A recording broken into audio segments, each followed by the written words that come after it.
सखियों के साथ कन्या जब अपने घर को लौट रही है, तभी रास्ते में एक नदी मिलती है। वहां एक मल्लाह बड़े मोहित भाव में कन्या की ओर आकर्षित होकर उससे कुछ सवाल कर रहा है। कन्या भी भारतीय नारी की गरिमा से ओतप्रोत होकर निडर स्वर में उसका जवाब दे रही है।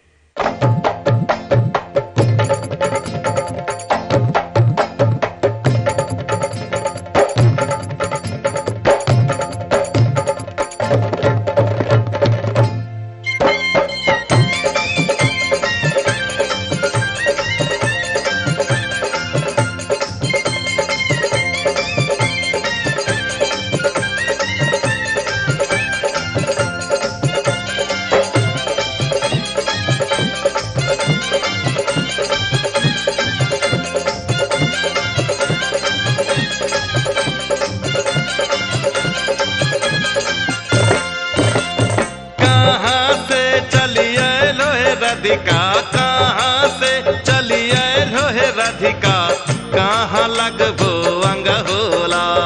कहाँ से चलिए लोहे राधिका, कहाँ लगबो अंग होला। कौने बाबा दर बजवाही राधिका, बाजै छै मृदंग होला।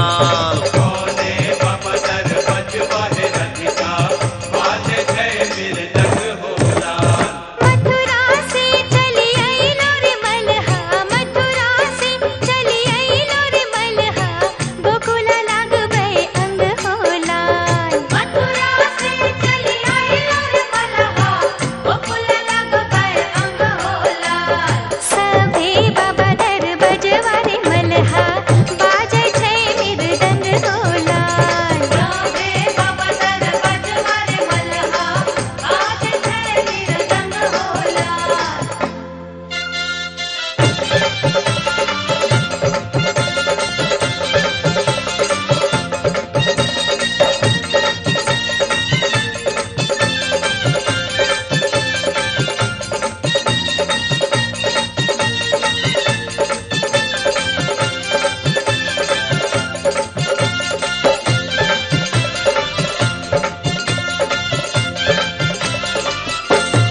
दहीरे मटुकिया सीका धरब दहीरे मटुकिया, तोरा माथे पग सिर होला।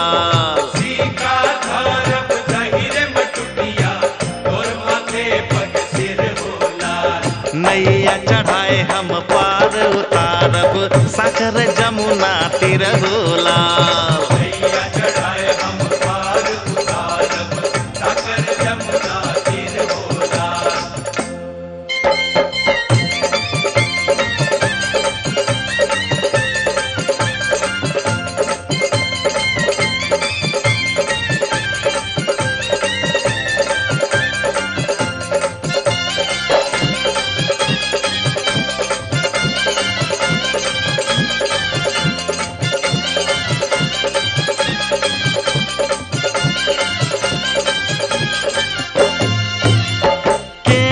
नदिया टप भोहे राधिका, केना के नदिया टप भोहे राधिका, जोर से उठ ले लहर होला। केना के नदिया टप भोहे राधिका, जोर से उठ ले लहर होला। सगरे छै सुनसान हे राधिका, के सुन तो तोर पुकार होला। सगरे